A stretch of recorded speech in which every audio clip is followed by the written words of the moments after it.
One of the biggest questions is how much money, if you're a service-based business, how much money should you collect personally from the revenue of the business? Wow, that's a deeper topic. That's a bigger question. It involves finances. Maybe you like finances, maybe you don't. Maybe you feel ignorant, maybe you don't. But this is something that a lot of people struggle with. And it's more of an art than a science in terms of exactly what needs to be done, what needs to be taken personally. But here's some things to consider.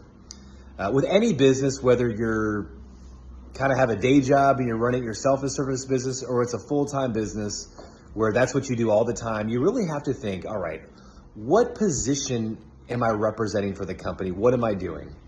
And how much is that value to the market? If I had to hire someone to fill my position, again, I know no one can do it as well as you, as fast as you, as smart as you, or whatever, but if you're gonna pay someone to be in your position, what is the salary that you would pay for that position? What is the market rate for that salary?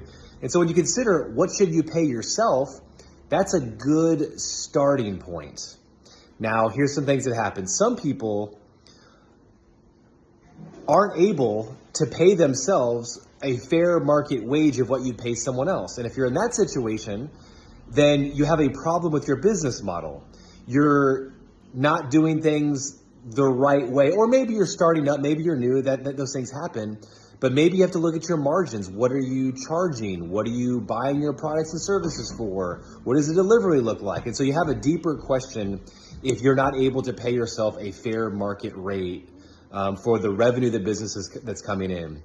And really, the question is like, revenue really doesn't really matter. It really more matters about what is your profit, your net profit at the end of the day. What are the margins on your jobs? Those are things that are more important than the top line revenue.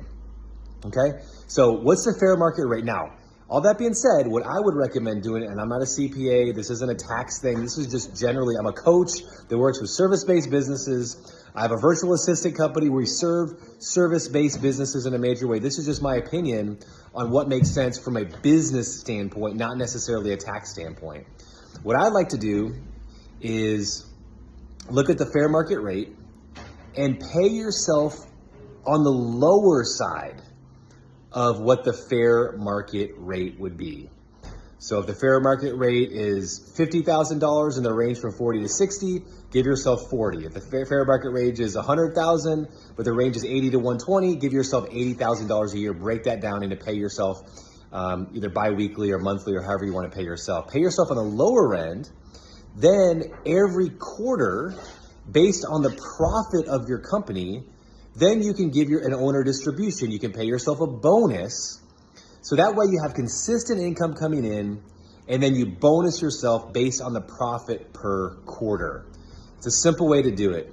That's definitely one thing I would recommend. The other thing, and again, easier said than done, especially if you're getting started off, but I really recommend having different business accounts that you set up in order that you have the ability to pay yourself a certain amount of money. And so do you have an operating budget currently?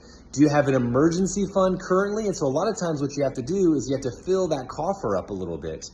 Fill that up to a certain level so you have the ability to pay yourself every 2 weeks, every month, the salary that you deserve. And if you have a bad month, a low month of revenue, you're not just scrambling. Or if you have a big month of revenue, you have to pay yourself some big thing. You pay yourself something consistent. And then every quarter, you give yourself a bonus. So I hope that helps eliminate some of the confusion.